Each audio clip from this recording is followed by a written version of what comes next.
O Estúdio News de hoje vai falar sobre as leis trabalhistas aqui no país. E para conversar sobre esse assunto, eu convido a ministra Maria Cristina Irigoyen Peduzzi.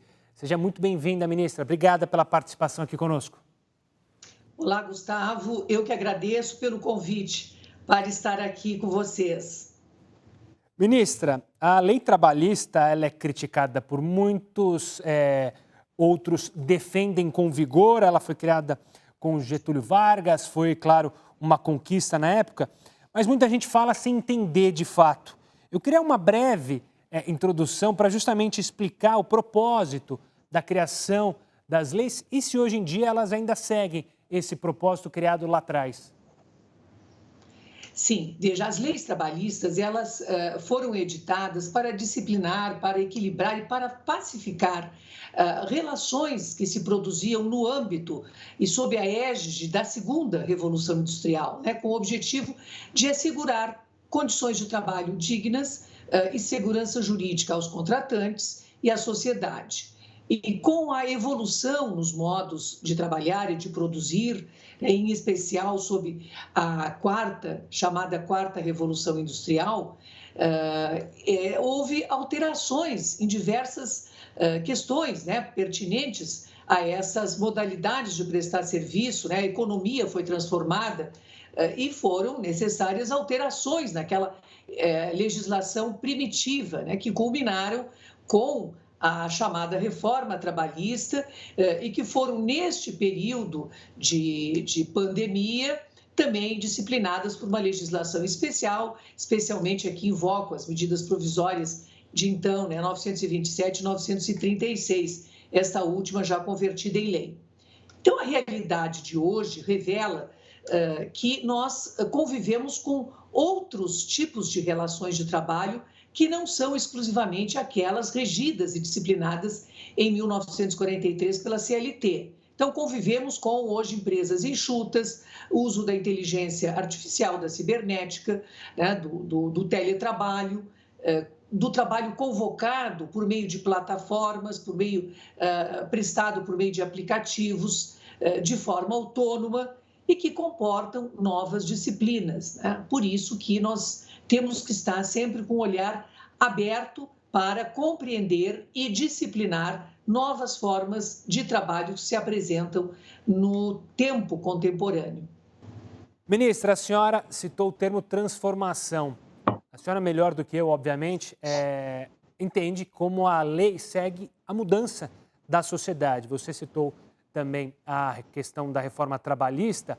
Os legisladores estão atentos a isso. A reforma trabalhista atingiu o ideal de justamente flexibilizar as relações de trabalho, haja vista que, como a senhora mencionou, alterações na forma de ligação do trabalhador com o empregador vem se alterando. Essa reforma trabalhista alcançou esse objetivo?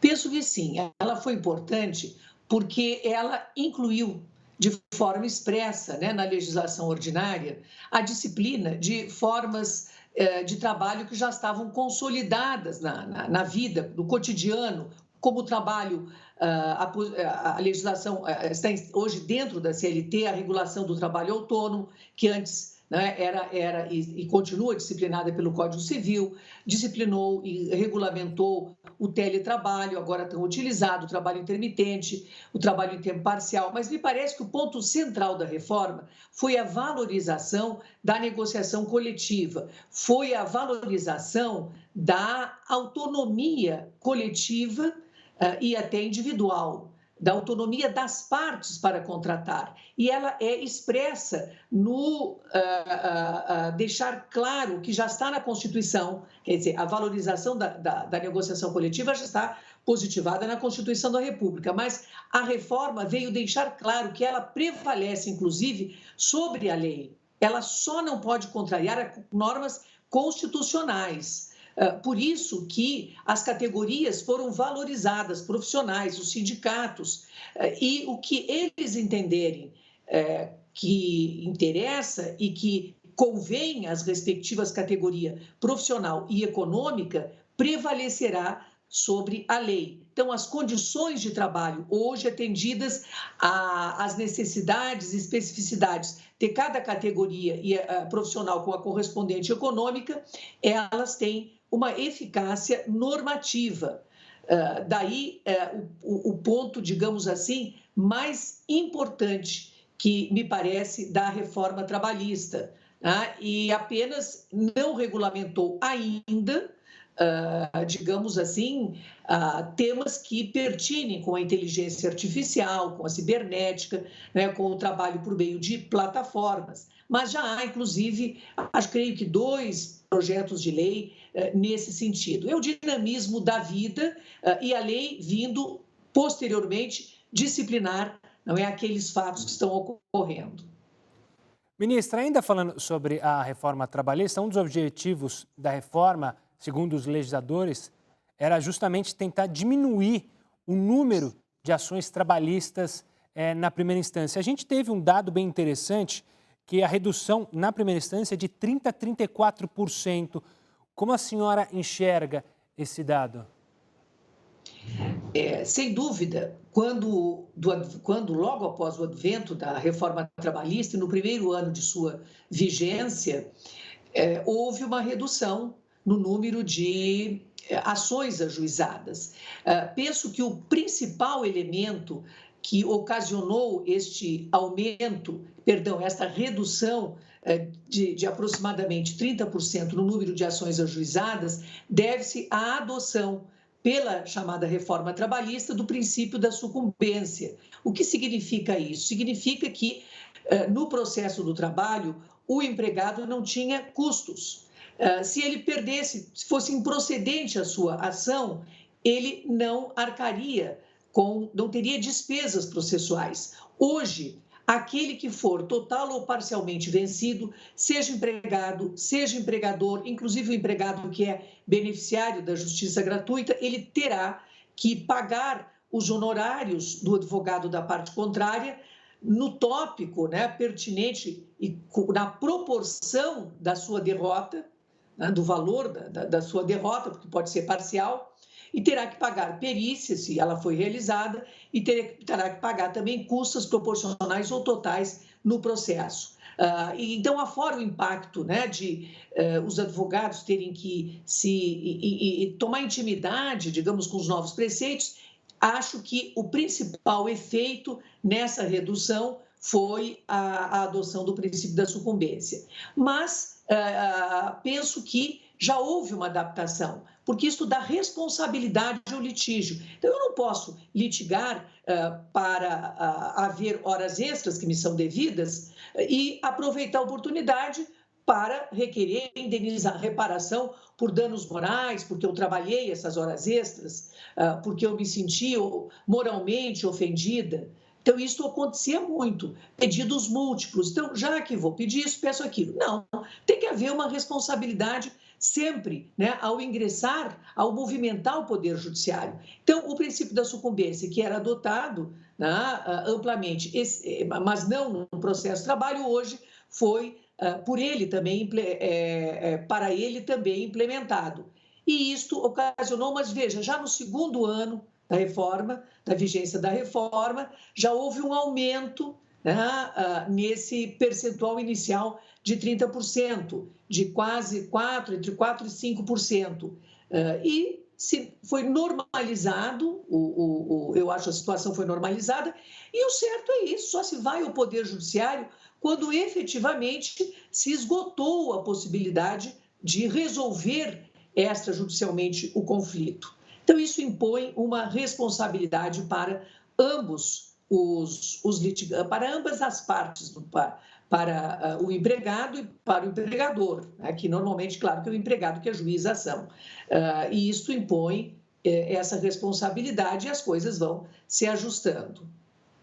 Ministra, eu quero aproveitar também para perguntar sobre as ações que já estão tramitando na Justiça do Trabalho. O que a Justiça tem feito para justamente acelerar o julgamento desses processos, já que é uma fila enorme? A senhora sabe muito bem, trabalha afinal aí no TST.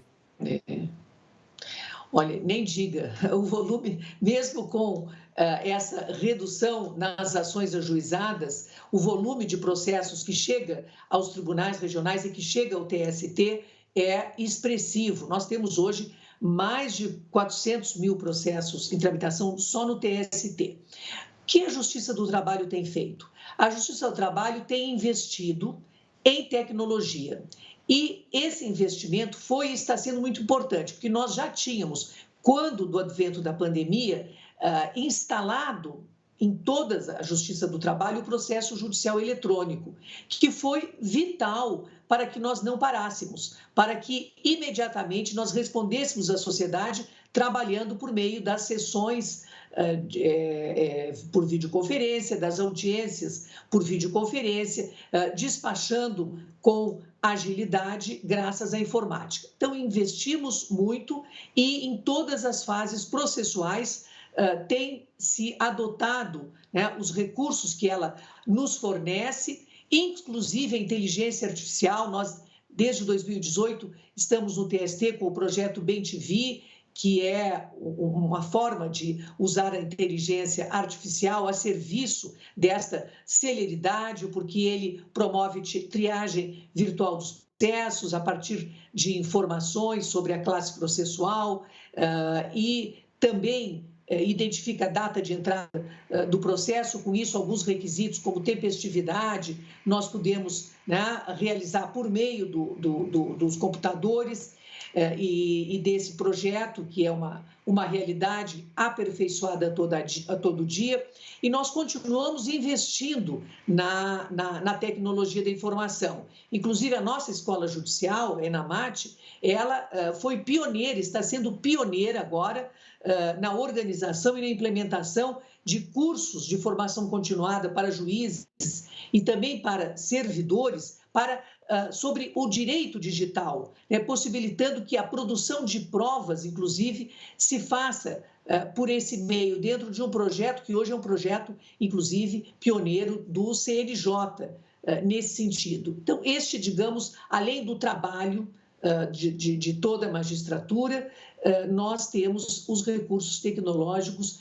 para conseguir, né, avançar e acelerar o julgamento dos processos. E a Justiça do Trabalho também, por meio da conciliação e dos mecanismos, né, da mediação, inclusive pré-processual, tem buscado atender também ao cidadão. Veja, a mediação pré-processual pode ser, antes de ajuizar o dissídio, pode ser exercida por qualquer cidadão pelo meio do seu celular. Ele entra no site do seu tribunal regional, pede que se marque uma audiência com o seu empregador, essa audiência é marcada e, em geral, se concilia antes de ingressar em juízo. Então, é a mediação pré-processual. Então, nós temos utilizado esses mecanismos também de resolver o problema, né, sem precisar da solução judicial. Enfim, todo o esforço está sendo empreendido e o CNJ atestou nas últimas estatísticas que o ramo do Poder Judiciário que mais tem conciliado, né, como tradicionalmente ocorre, é a Justiça do Trabalho. Ministra, ainda nessa área tecnológica, imagino que no início da pandemia tenha causado a alguns magistrados mais conservadores alguma dificuldade em lidar com essa questão das sessões virtuais. Na sua visão, isso é algo que veio para ficar, já que, pelo que eu estou percebendo da senhora, é algo positivo essas sessões digitais, a tecnologia tem ajudado a acelerar justamente o trabalho dos magistrados. É algo definitivamente que veio para ficar e que os magistrados agora já estão mais adaptados a essa situação? Sim, veja, o TST, inclusive, se comparado com o mesmo período do ano passado, aumentou em 6% a sua produtividade. Eu penso que o presencial é mais eficiente porque o contato presencial nunca será substituído pela videoconferência. Mas o que eu posso lhe dizer é que é provável que continue se utilizando, mesmo após o retorno presencial, para digamos, agilizar de alguma forma, né, com certos, ou no âmbito das turmas, alguma modalidade vai permanecer de sessões por videoconferência e audiências. Eu não tenho dúvida, até porque, veja, não é novidade o julgamento virtual. Este já vinha sendo praticado há bastante tempo pelo TST.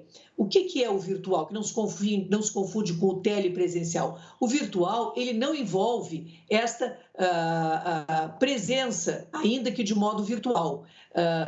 Já é utilizado não só no TST, mas no Supremo Tribunal Federal, no Conselho Nacional de Justiça, enfim, na maioria dos tribunais, no STJ, se utiliza essa sistemática. Você vota pelo computador, pela internet. Tem um sistema em que entra o voto do relator e os demais que integram aquele órgão julgador votam com a mera leitura do voto e consulta as peças do processo que hoje, na Justiça do Trabalho, todo o processo é eletrônico. Então, nós temos acesso sem precisar consultar o processo, porque não existe mais processo físico para consulta, né? Ou ele é eletrônico ou digitalizado. Então, nós já vínhamos em relação a processos de maior simplicidade e continuamos, e que não exigem sustentação oral dos advogados, ou que não tem destaque, porque é uma questão nova, por exemplo, do próprio relator ou de outro ministro, são julgados dessa forma, chama-se julgamento virtual. Isto acelera muitos julgamentos de questões que são conhecidas, matérias repetitivas, não? Questões mais simples.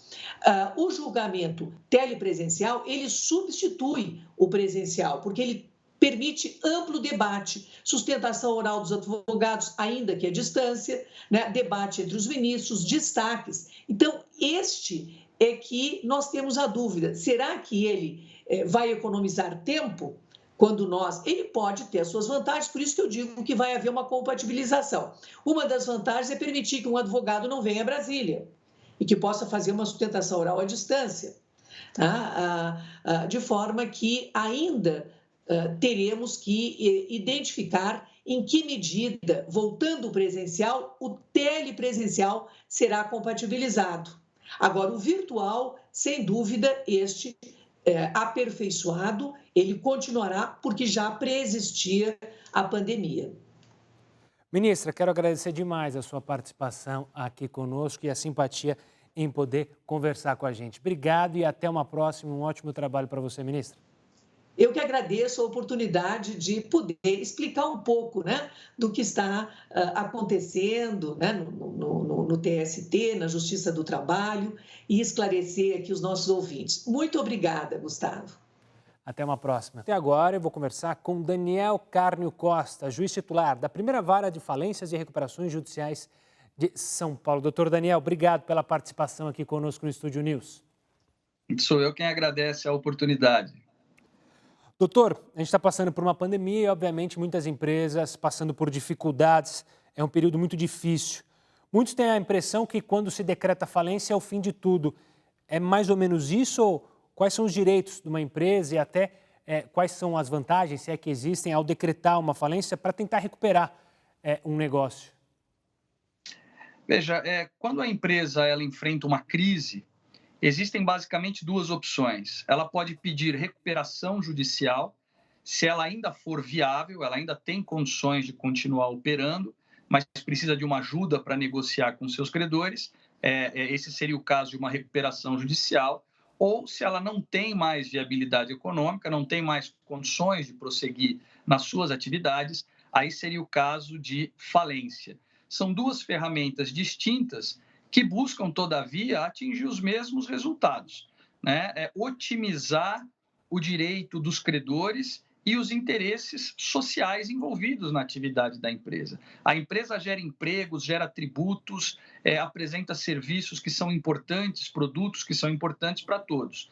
Então, se for possível manter a produção dessa empresa, a preservação dos empregos e dos tributos, é melhor que seja mantido. Mas, se não for possível, então vamos liquidar aquela atividade e deixar que aqueles ativos produzam esses mesmos benefícios nas mãos de outros empresários. Essa é a ideia da falência. Então, a falência, ela não é um fim. A falência, ela seria um recomeço. Doutor, falando então sobre a recuperação, quais são os pontos que devem ser abordados justamente na recuperação judicial, já que o senhor já mencionou? Veja, na recuperação judicial, o juiz ele vai criar um ambiente adequado para que a devedora possa conversar com os seus credores e eles tentem encontrar uma solução para aquela crise. Eles vão tentar renegociar, né, o pagamento das obrigações da devedora de maneira a compatibilizar a situação dela com a sua recuperação, ou seja, ela vai pagar aquilo que ela deve, da forma como ela conseguir pagar, e em contraprestação, ela continua funcionando, continua gerando os empregos, os tributos, continua oferecendo os produtos e serviços que interessam a todos. E mais do que isso, elas continuam negociando com os seus credores, né? Os credores continuam vendendo para ela, os empregados continuam recebendo o salário. Então, essa é a grande vantagem de uma recuperação judicial. Evitar que haja o encerramento daquela atividade, porque até que surja outra atividade no seu lugar, isso pode demorar um longo tempo, ainda mais em períodos de crise. E os empregos demoram a voltar, os tributos demoram a voltar, e isso faz muita falta para o bem-estar social. Doutor, o senhor justamente citou os empregos.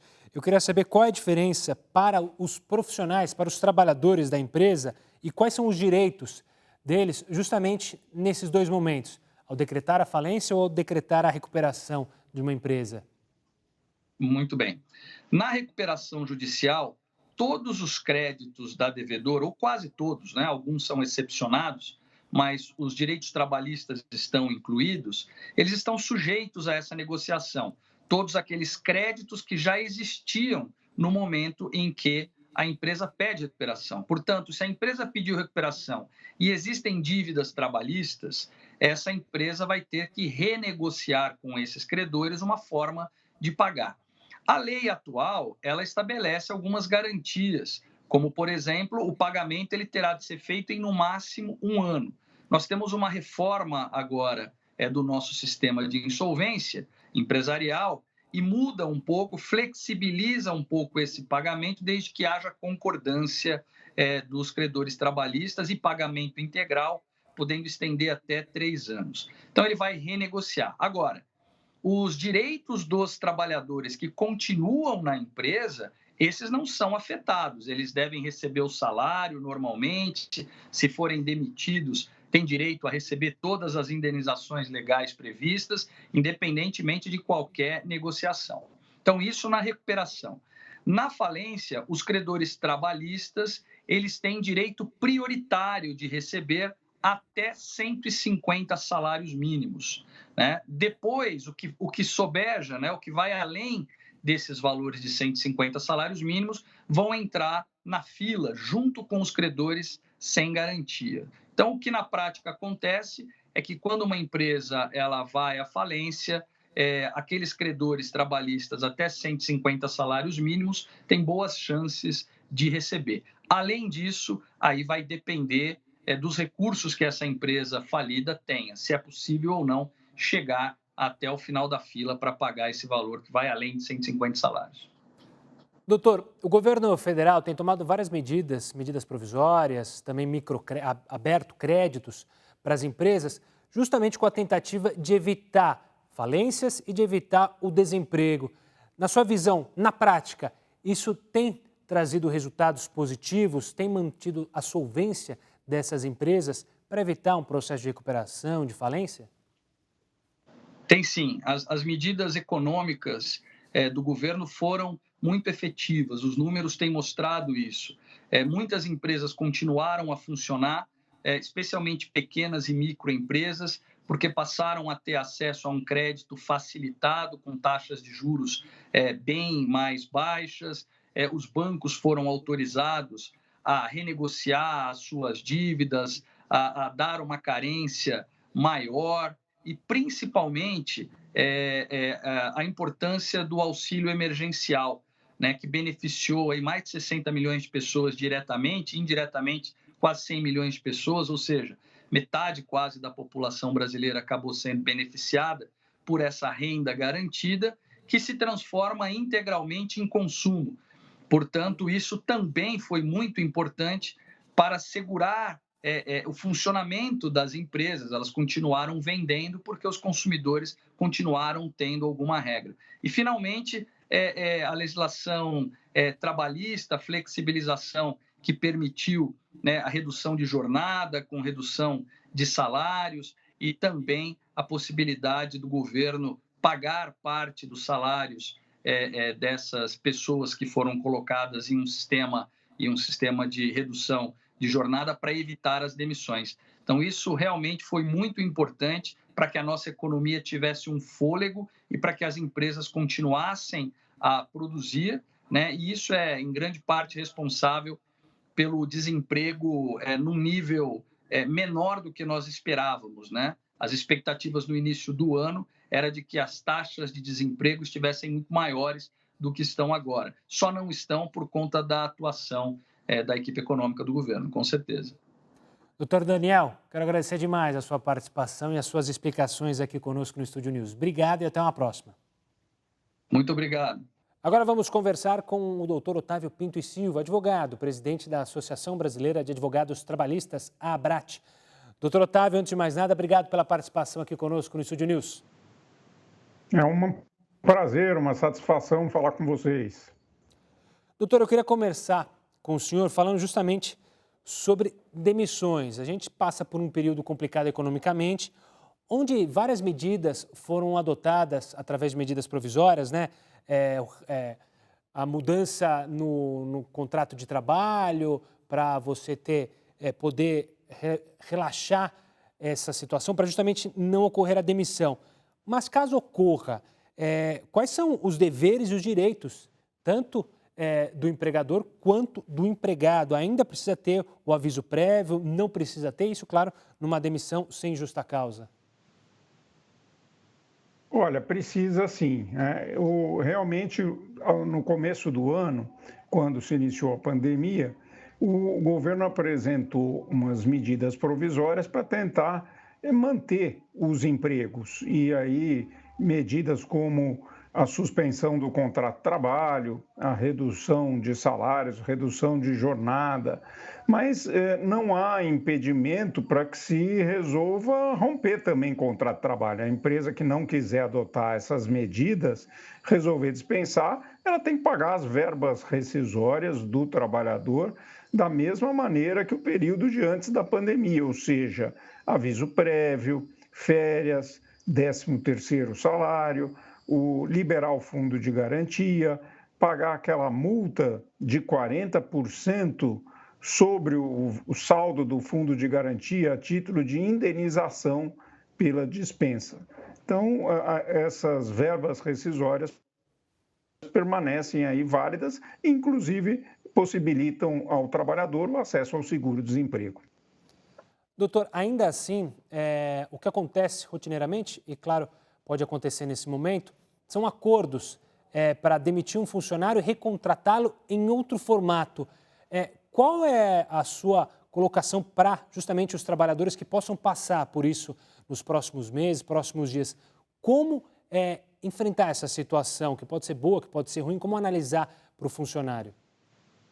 Essa é uma situação bastante delicada sob o ponto de vista trabalhista, porque uma dispensa seguida de uma posterior recontratação, se acontecer com uma redução de salários ou uma nova forma de contratação que não seja com CLT, então, por exemplo, contratado como PJ, são situações que podem depois ser objeto de questionamento judicial, porque há um artigo lá na CLT, o artigo 9º, que diz que é fraude qualquer tipo de procedimento do empregador que vise impedir a aplicação da legislação do trabalho.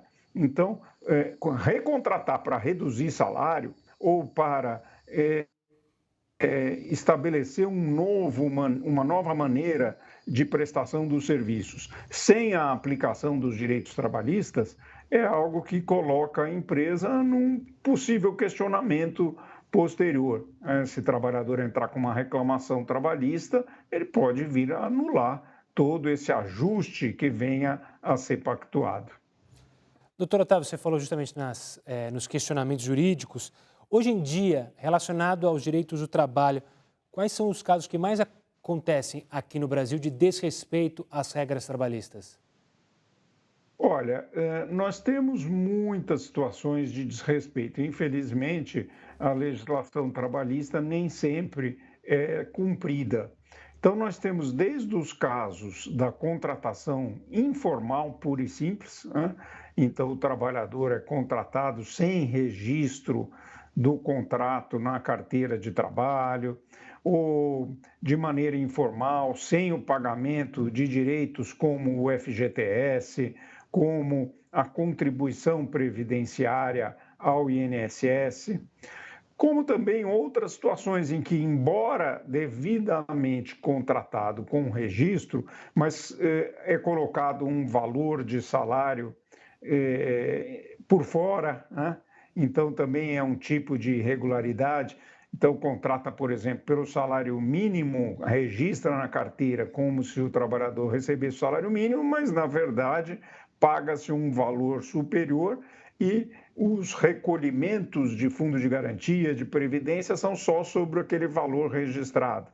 Outra irregularidade muito frequente é a hora extra, né?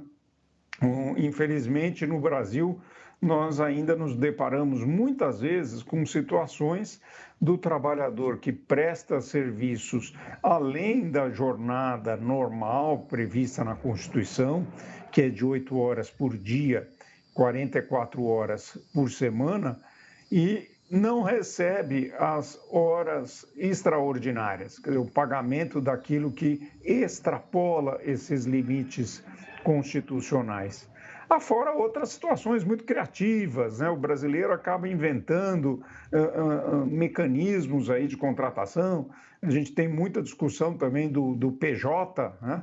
O trabalhador é contratado não como empregado CLT, e sim como uma suposta pessoa jurídica prestadora de serviços.